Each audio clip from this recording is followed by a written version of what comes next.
Good afternoon, everybody. Honorable Chairman of the session, Dr. V.M. Sharma, Co-Chair, Shri Yogendra Deva, distinguished guests, delegates, participants, ladies and gentlemen. I stand before this august audience to discuss the issue of hydropower, which is recognized as renewable power by a few, irrespective of size. However, some limit it to be renewable power up to a certain megawatts. The fact remains, the source of energy is water, which does not have any consumptive use. The history of hydropower commences from 1882, when first hydropower of 12.5 kilowatt was installed at Appleton, Wisconsin in USA. In India, first hydropower plant, that is Sidrapong hydropower station of 2 into 65 kilowatt was installed on 10th of November 1987 at Darjeeling. Hydropower is receiving a lot of opposition by certain groups in recent times. A fear has been generated. Many a times, it is the emotion rather than the evidence which gets attention. And the fear can be explained by false evidence appearing real. Let us talk about the hydropower, and I would like to concentrate on the Indian power sector. Since we are running late for the conference, I would like to finish my lecture in about 15 minutes, and I will request the chair kindly to give a buzzer at about 12 minutes so that I finish it. The total potential of hydropower in India is estimated as 1,48,701, and for the pumped storage schemes, 93,920. As on date, about in the total energy share, the hydropower share is only 15.5%. When the country got independence in 1947, the total installed capacity of power was 1,362 megawatt, out of which hydropower was 508. And the maximum share of the hydropower was in 1963. Thereafter, it started declining, and its decline continued till date. About the hydropower, there are certain common myths associated with it. People say that it causes enormous submergence and extensive displacement. Maybe the storage power projects take, but this is a list of the projects which are mostly ROR, 17 projects. And if we take the data of the capacity, submergence, number of people who are affected, the families which are displaced, we find that average area of submergence is only 0.72 hectare per megawatt. The average displacement of persons comes to be 0.19 per megawatt. So this particular thing which is being talked about is not true. Second thing which is being talked, that hydropower project causes huge destruction of forests. I have some data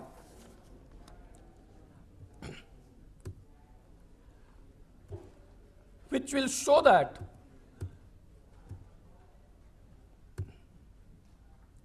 the areas which are the areas which is taken for forest and the area which is afforested, because whatever projects are being constructed in India, always compensatory afforestation in part and parcel.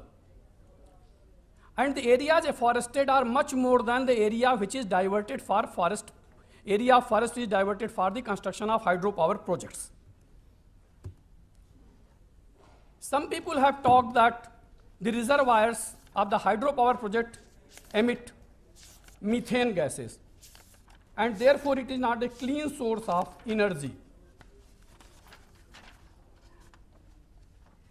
to assess the impact of greenhouse gases, a common yardstick which is frequently applied is that the power density ratio. And it is said if this power density ratio is more than 0.5 watts per meter square, then such hydropower projects has a lower greenhouse effect than from an efficient fossil fuel station.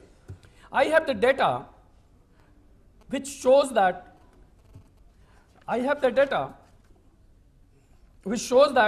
this is not true, because I have taken a sample of many projects in India, and the power density ratio ranges from 50 to 650. This is somewhat, and even in UNFCCC, they have now given that the projects which are having a power density ratio more than 10, the emission from reservoir may be neglected. And who are having power density ratio between 5 and 10, emission of 100 grams per CO2 per kilowatt hour may be taken. Then another thing is said that hydropower is costly.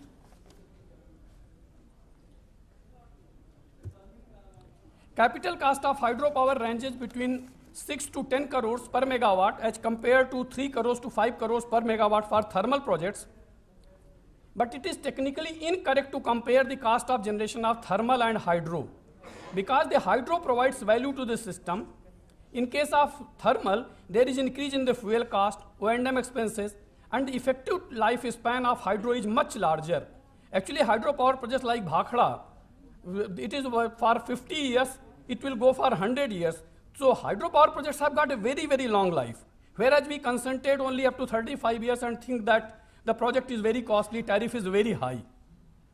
This is the estimated levelized cost of tariff for plants to be commissioned in 2019, and it has been published by US Energy Information Administration, and they have given that hydropower cost million watt hours is almost lower than all other sources. It compares with the wind. Bhakhra's power from the Bhakhra, nowadays it is only 20 paisa per unit. It is said that hydropower causes eviction of tribals and adversely affect their culture. But if you see, whenever any R&R plan is prepared, it is always tried and the efforts are made that the people who are displaced, they should live in any homogeneous area, their culture is protected. And even in 1990, World Bank has prepared one note for Sardar Sarovar project, and there they had said that it is a widespread myth is that tribal people to be resettled from submergence area living in pristine forest in traditional manner. Satellite imagery shows and field observations confirm that tribals live mostly in farm, barren, stony, steep and increasingly degraded hillsides with the small and decreasing part of their income derived from forest land. They welcome the opportunity to improve their lot in more fertile and more sustainable command area. In case of Arunachal Pradesh, everybody knows that they practice jhum land cultivation. And once highways and good connecting roads are constructed, it has been observed that tribals shift their location near to the routes so that they can keep themselves linked to the district center and other places.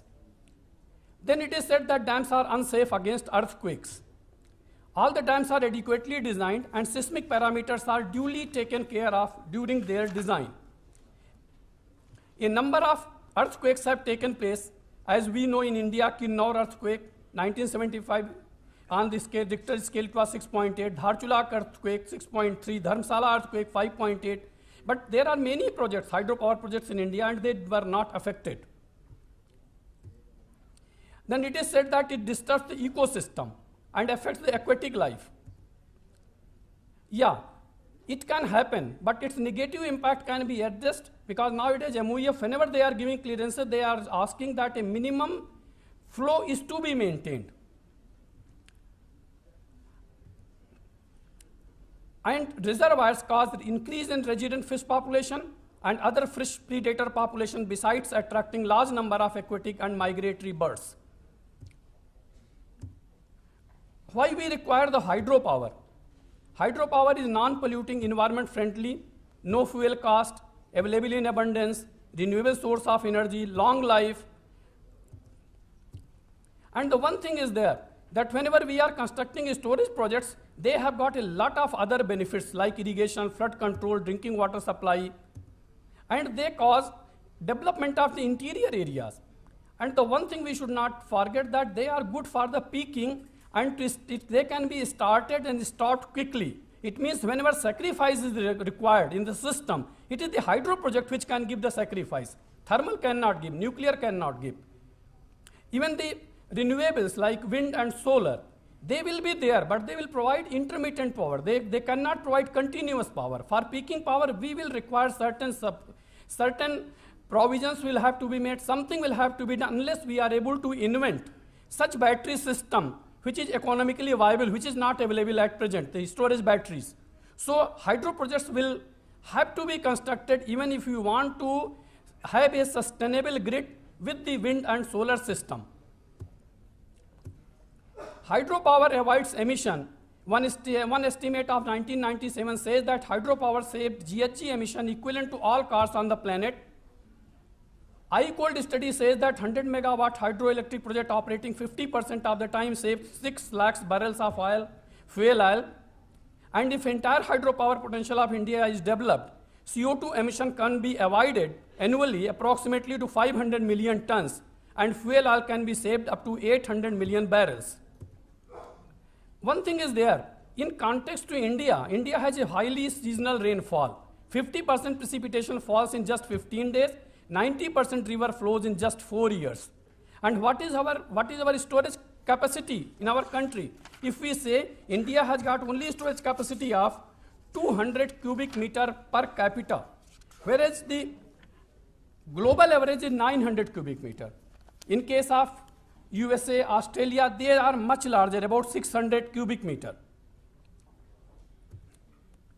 The days of average flow which reservoirs can store in basins, in India, this average is only 50 days, whereas in Colorado and Murray-Darling Basin, it is 900 days.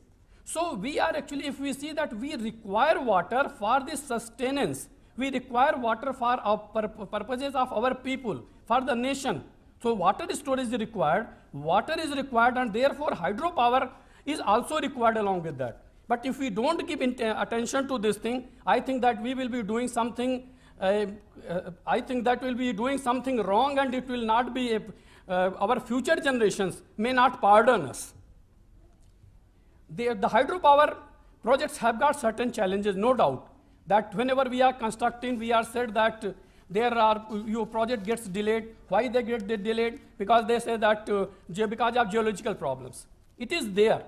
But if we prepare proper contingency plan and we change our attitude and approach to the construction, because whatever happens, people say it is geological surprise. But the things which are already known, why they should be called geological surprise? Geological surprise is something which is unprecedented situation. We can call geological adversities. If we make change in our attitude and approach, things can definitely make, and the excuse of geology can be avoided.